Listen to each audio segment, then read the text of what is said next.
자, 8단원의 서술형 평가 문제 만나볼 시간입니다. 어떤 문제들이 있는지 열어볼게요. 1번, 다음 글의 진영이가 아파트 주민에게 쓴 글에는 어떤 제안이 담겨 있었을지 조건에 맞게 쓰시오 하는 문제입니다. 조건은 무엇 하면 좋겠습니다. 보통 이제 제안하는 글을 쓸 때 사용하는 표현이죠. 자, 글을 보죠.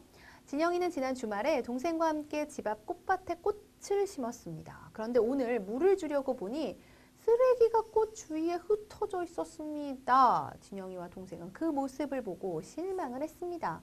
진영이는 꽃밭에 버려진 쓰레기를 보면서 깨끗한 꽃밭을 만들려면 어떻게 하면 좋을지 곰곰이 생각했습니다. 그리고 자신의 의견을 알리고자 아파트 주민에게 글을 써서 붙이기로 결심했습니다. 얼마 뒤 꽃밭은 몰라보게 깨끗해졌습니다. 자, 문제 상황을 해결하기 위해서 제안하는 글을 쓴 거죠. 어떤 게 문제점이었나요? 쓰레기가 꽃 주위에 흩어져 있었다는 것. 그러면 진영이는 이것을 해결하기 위해서 어떻게 하자고 제안하는 글을 썼을까? 이 문제 상황을 해결할 수 있는 것. 쓰레기를 꽃 주위에 버리지 말자고 이런 제안을 했겠죠. 비슷한 내용을 담아서 적어주면 되겠습니다. 꽃밭에 쓰레기를 버리지 않았으면 좋겠습니다. 무엇 하면 좋겠습니다로 반드시 문장을 끝맺고 꽃밭에 쓰레기가 꽃 주위에 흩어져 있는 이 문제를 해결할 수 있는 내용을 담아서 제안을 쓰면 정답이 됩니다.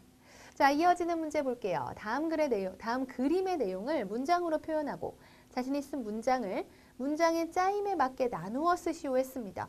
그림을 잘 봐주세요. 지금 남자가 피리를 불고 있어요. 그 외에도 여러 가지 부분들의 모습이 보이는데 그림을 잘 살펴보고 사람들이 어찌하고 있는지 또는 뭐 어떠한지 이런 것들을 생각해서 누가 또는 무엇이 어찌하다 또는 어떠하다로 문장으로 표현해 주시면 되겠고 이것을 짜임에 맞게 나누어 써보면 되겠죠. 선생님은요. 문장으로 표현하기 남자가 피리를 붑니다로 만들어 봤습니다. 그렇다면 2번에서 문장의 짜임에 맞게 나누어 써보면 누가 또는 무엇이 해당하는 것은 남자가까지겠죠. 그리고 무엇을 어찌한다 까지가 이제 어찌하다에 해당이 되는 것이겠죠. 그래서 어찌하다 또는 어떠하다에는 피리를 붑니다. 피리를 붑니다. 로 적어 보겠습니다. 이 외에도 뭐 여러 가지 답들이 나올 수 있기 때문에 예를 넣어서 자, 우리 친구들도요, 다양하게 이 그림의 내용을 담아야 한다는 게 가장 중요합니다. 그림의 내용을 잘 담고 있는 문장을 만들어 주시고 그 문장의 짜임에 맞게 누가 또는 무엇이 그리고 어찌하다 어떠하다의 내용으로 나누어서 적어주면 정답이 됩니다. 자, 이어지는 문제도 볼게요. 다음 글의 글쓴이가 제안하는 내용을 파악하고 글의 내용에 알맞은 제목을 지어 쓰시오. 그러니까 두 가지를 찾아야 되네요. 글을 잘 보면서 어떤 내용을 제안하는지 1번에 쓰고 이 제안하는 내용을 잘 담을 수 있는 제목을 붙이면 됩니다. 글을 볼까요? 물은 사람이 살아가는데 매우 중요합니다. 우리는 어디에서든지 물을 쉽게 구할 수 있습니다. 그러나 영상 속의 아이는 깨끗한 물을 구하지 못해 어려움을 겪고 있습니다. 문제 상황인 거죠. 많은 아이가 더러운 물을 마셔 생명이 위험할 수 있습니다. 깨끗한 물을 마시지 못하는 아이들을 위해 기부운동에 참여합시다. 합시다. 라고 해서 제안을 했네요. 이 부분이 제안하는 내용인 거죠. 기부운동에 참여하면 아이들이 깨끗한 물을 마시고 사용할 수 있습니다. 라고 제안하는 까닭도 밝혔습니다.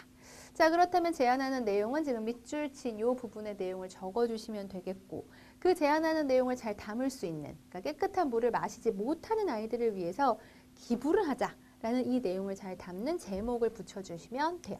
그래서 예를 들어 깨끗한 물을 마시지 못하는 아이들을 위해 기부운동에 참여합시다. 제안하는 내용을 쓰고 이것을 잘 담을 수 있는 제목 당신의 1리터를 나누어 주세요. 또 괜찮은 제목이죠. 제목이기 때문에 너무 길게 쓰지 말고 간단한 문장 형식으로 만들어서 제목을 붙여주면 정답이 됩니다. 자, 이어지는 문제도 살펴볼게요. 4번 우리 주변에서 제안이 필요한 문제 상황을 떠올려 보고 그에 알맞은 제안하는 내용과 제안하는 까닭을 쓰시오 하는 문제입니다. 뭐 학교 생활이라든가 아니면 뭐 우리 동네 주변의 모습이라든가 이런 것들을 잘 살펴보고 뭐가 문제점이 있는지 또 그 문제를 해결할 수 있는 방법에는 무엇이 있을지 왜 그렇게 생각하는지 각각 알맞게 적어주시면 되겠죠. 여러 가지 답들이 나올 수 있겠네요. 예를 들어 문제 상황. 밤에 골목이 너무 어둡습니다. 너무 어두우면 좀 다니기 힘들죠. 그래서 제안하는 내용으로 골목에 가로등을 설치해 주시면 좋겠습니다. 제안하는 까닭으로는요. 가로등이 있으면 어두운 골목을 환히 밝힐 수 있어 위험하지 않을 것입니다. 와 같이 써봤습니다. 문제 상황을 먼저 잘 떠올려보고 이 문제 상황을 해결할 수 있는 내용이어야 돼요. 근데 또 실천할 수 없는 것이면 안 되겠죠. 실천할 수 있는 것 중에서 어떤 방법이 있을까 떠올려 본 다음에 이런 제안을 했을 때 어떤 좋은 점이 생기는지 이와 같은 내용들을 떠올려서 까닭으로 적어주면 정답이 됩니다.